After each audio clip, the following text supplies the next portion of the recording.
Hello and welcome to a series of lectures based on the renowned book The Study of Language by George Yule. Lecture-2, Religious Traditions, Digital Edition, brought to you by the Brightify Linguistics. Let's discuss the topic. Religious traditions about origin of language.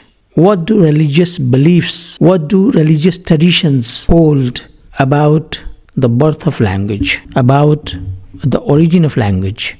We have the biblical tradition, we also have the Hindu tradition, the prevalent religious traditions, the Greek tradition, and the King James belief. Let's discuss each one of them to the point, but in brief. The first is, what does the biblical tradition hold about the birth of language? What does the Bible say about the origin of language? This tradition believes that language is the direct creation of God, no human interference. Since God created Adam, He also gave Adam the power to name things.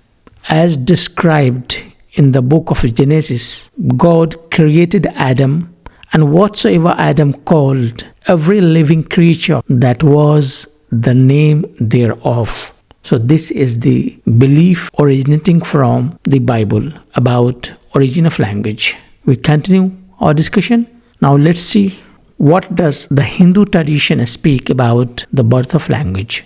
The Hindu tradition believes that language came from Sarasvati, wife of Brahma, creator of the universe. So this belief also refers to the origin of language originating from God. We move on to the next step, that is, what are the prevalent religious traditions? What are the existing religious traditions all around the world, such as Islam or Judaism? What do they speak about the birth of language? In most religions, there appears to be a divine source. And when we say divine source, it refers to God, who provides humans with language. The basic hypothesis seems to have been that if human infants were allowed to grow up without hearing any language around them, then they would spontaneously begin using the original God-given language. So this is the fundamental belief as far as most of the religious traditions are concerned about the birth of language.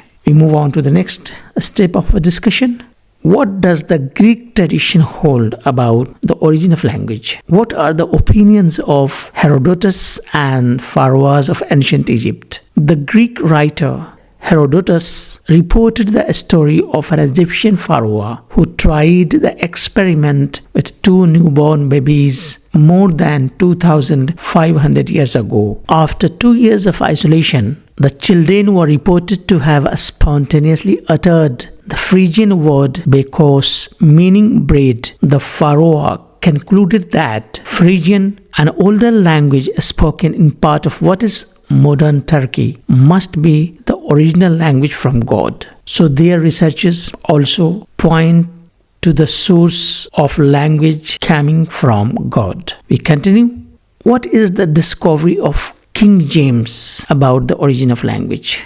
What belief does he have about the birth of language? Let's see. King James, the fourth of Scotland, also carried out a similar experiment around the year 1500, and the children were reported to have spontaneously started speaking Hebrew, confirming the king's belief that Hebrew had indeed been the language of the Garden of Eden. So these are the different religious traditions, and all of them hold God to be the only source of the birth of language, origin of language. We continue our discussion.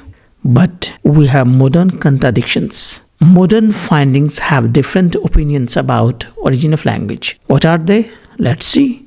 On the contrary, modern findings argue that very young children living without access to human language in their early years grow up with no language at all. So modern findings completely disregard language as the direct source, as the direct origin from God, because we learn language from society. And if a child does not have any human contact, does not have any social contact, does not listen to the sound of that language, it's very difficult to pick up the language.